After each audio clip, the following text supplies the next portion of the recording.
Bien-aimés de le Seigneur, bienvenue sur Tout Rétabli, la chaîne où nous apprenons à vivre selon l'évangile du Christ. Et aujourd'hui, nous allons plonger ensemble dans la vérité de la parole de Dieu. Notre thème est intitulé La vraie foi en Christ. C'est quoi la vraie foi? Aujourd'hui, tout le monde parle de foi, mais la plupart ne savent même pas ce qu'est la vraie foi selon Dieu.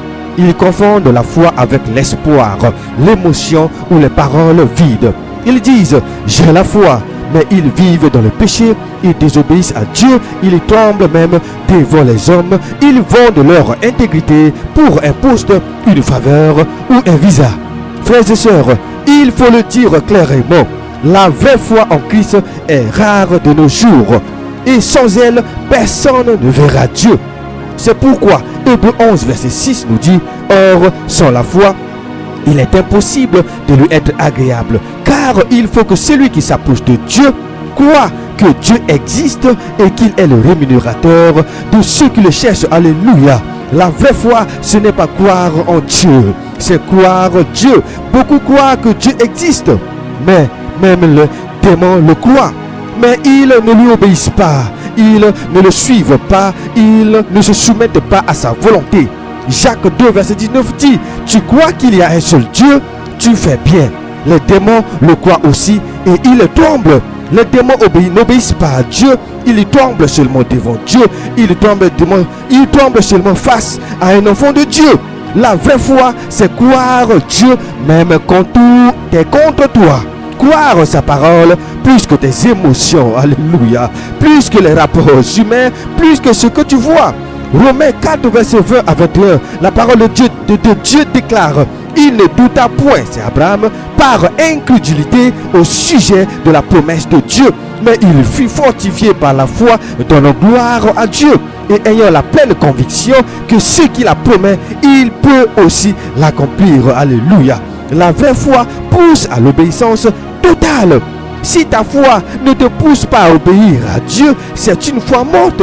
Abraham a quitté son pays sans savoir où il allait. Pourquoi? Parce qu'il croyait Dieu. Hébreux 11, verset 8 nous dit, c'est par la foi qu'Abraham, lors de sa vocation, obéit et partit pour un lieu qu'il devait recevoir en héritage. Et qu'il partit sans savoir où il allait. La foi obéit même quand ça coûte, même quand ça te fait perdre des amis, des contrats ou même des privilèges. C'est pourquoi Jacques 2 verset 26 nous dit: comme le corps sans esprit est mort, la foi sans les œuvres est morte. La vraie foi agit même quand rien ne change encore.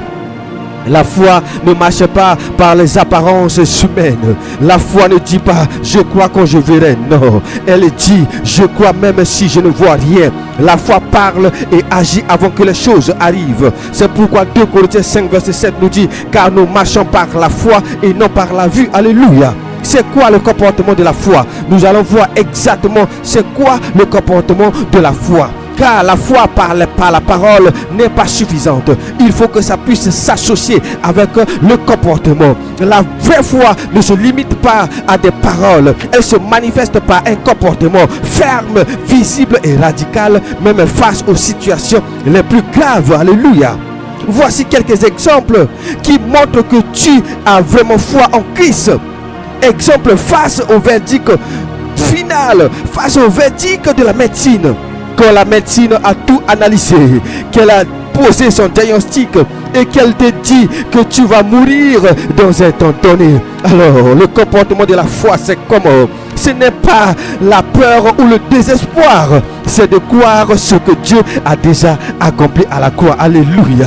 Tu déclares à Isaïe 53 verset 5, tu dis: mais il était blessé pour nos péchés, brisé pour nos iniquités. Le châtiment qui nous donne la paix est tombé sur lui. Alléluia. Et c'est par ses meurtrissures que nous sommes guéris. Tu déclares encore 1 Pierre 2 verset 24. Lui qui a porté lui-même nos péchés en son corps sur le bois, afin que mort au péché, nous vivons pour la justice. Lui par les meurtrissures duquel vous avez été guéris. Le corps médical a parlé, mais Dieu a déjà parlé avant eux. Alléluia. Alors Tu dois dire dans ton cœur chaque jour, Jésus a porté cette maladie à la croix. Cette maladie qui est en train de me ranger sur le lit de l'hôpital.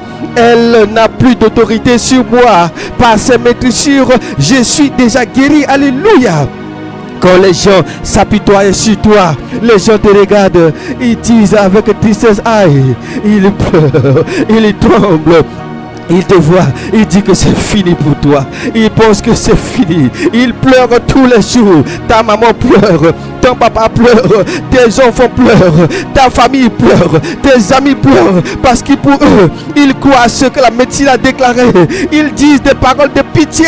Mais toi, quel est ton comportement? Si tu as la foi, tu dois leur répondre avec autorité, mon frère, ma soeur. Tu leur dis clairement, arrêtez de pleurer sur moi. Vous voyez ce que la médecine a dit, mais moi, je crois ce que Dieu a dit. Alléluia. Je suis guéri.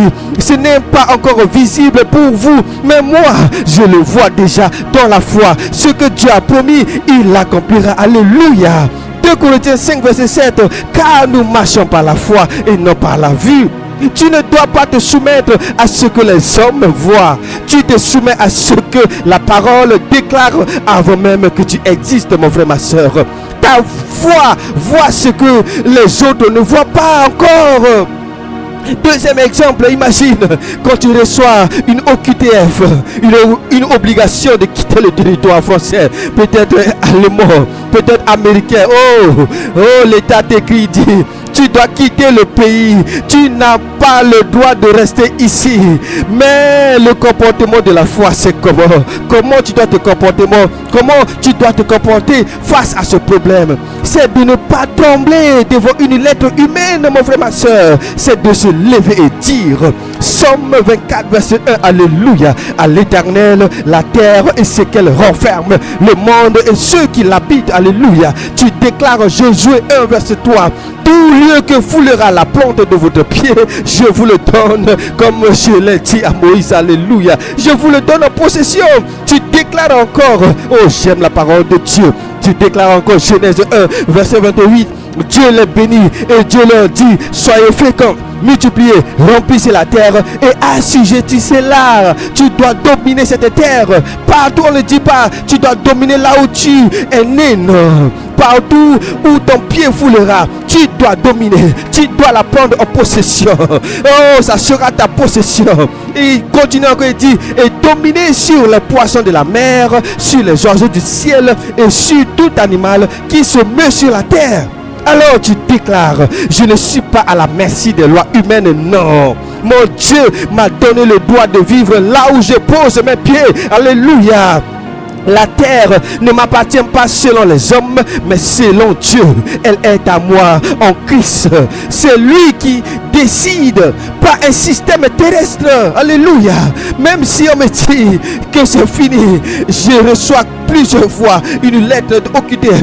On me dit de quitter le territoire. Mon comportement, c'est de ne pas me trembler face à cette lettre qui est écrite par les hommes, mais je dois me conformer à la parole de Dieu. La terre n'appartient à aucun être humain. La terre appartient à celui que je sers. Alléluia. La foi, ce n'est pas seulement croire dans sa tête, c'est avoir un comportement qui prouve qu'on croit. La vraie foi ne recule pas dans l'épreuve. Beaucoup commencent avec foi, mais beaucoup abandonnent quand les choses deviennent dures. Oh, ils disent j'ai la foi tant qu'il y a des bénédictions, mais le jour du combat, ils se taisent. C'est pourquoi Hébreux 10, verset 38 à 39. Et mon juste vivra par la foi. Mais s'il se retire, mon âme ne prend pas plaisir en lui. Tu vois, si tu te retires face à un problème difficile, par un problème qui te ronge, Dieu dit, il ne prend pas plaisir. Alléluia. Mais ceux qui ont la foi pour sauver leur âme, la vraie foi tient ferme jusqu'à la fin, même si tout s'effondre autour de toi. Tu peux prier, jeûner, aller à l'église, lire ta Bible, chanter, donner des offrandes. Mais si tu n'as pas la vraie foi qui agit, obéit, parle et persévère, tu n'es pas sauvé. C'est pourquoi Luc 18, verset 8 nous dit, mais quand le Fils de l'homme viendra, Trouvera-t-il la foi sur la terre? Pose-toi la vraie question, mon frère, ma soeur. Ma foi est-elle visible? Obéit-elle à Dieu? Résiste-t-elle au mal? Parle-t-elle avec autorité? Ou est-ce juste pour une foi religieuse qui ne sauve personne? Voici la question que tu dois te poser chaque jour, mon frère, ma soeur.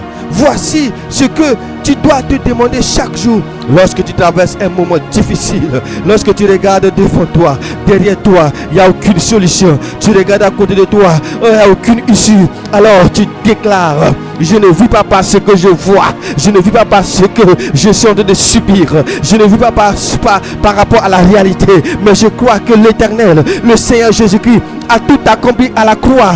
Et c'est lui le consommateur de la foi. Oh, c'est lui qui consomme la foi. Il a dit dans sa parole: alors, si je tiens ferme, si j'ai la foi dans chaque situation que je traverse actuellement, alors je nourris mon Dieu. Je nourris mon Dieu parce que c'est lui qui est le consommateur de la foi. Il n'est pas le consommateur de la louange et l'adoration. Il a dit il est le consommateur de la foi parce qu'il a déjà su que mes enfants vont vivre des choses terribles sur la terre, mais je leur donnerai la foi et c'est à travers cette foi qu'ils vont me nourrir. Et quand je vois comment dans une situation difficile ils ne se tremblent pas, ils croient toujours en moi, et c'est là je viendrai à leur secours, je vais les libérer, je vais les sauver dans cette situation. C'est ça la foi, c'est ça ce comportement toi chrétien tu dois avoir de nos jours, car le monde va de pire en pire, mon frère, ma soeur. Si tu n'as pas la foi, tu ne peux pas vivre dans cette terre, tu ne peux pas vivre dans ce monde, et tu ne verras même pas le Seigneur, car la foi qui est morte n'a pas des œuvres, n'a pas le fruit, mon frère, ma soeur.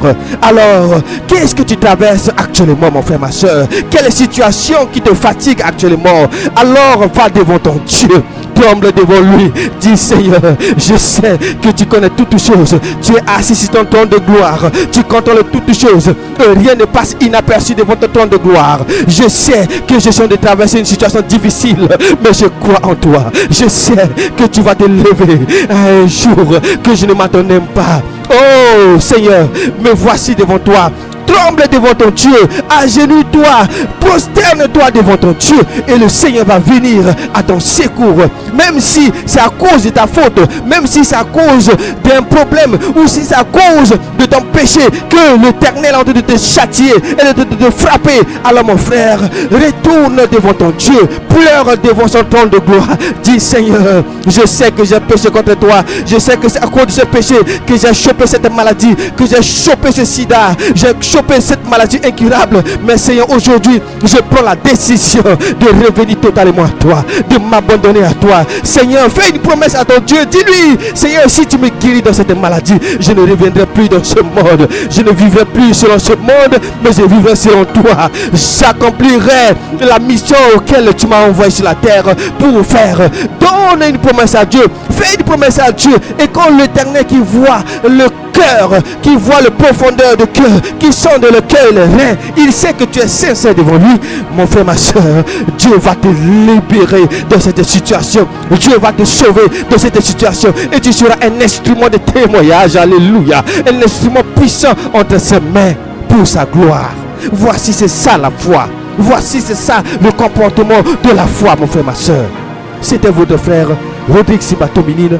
Demeurez toujours béni dans la paix de notre Seigneur et Sauveur Jésus-Christ.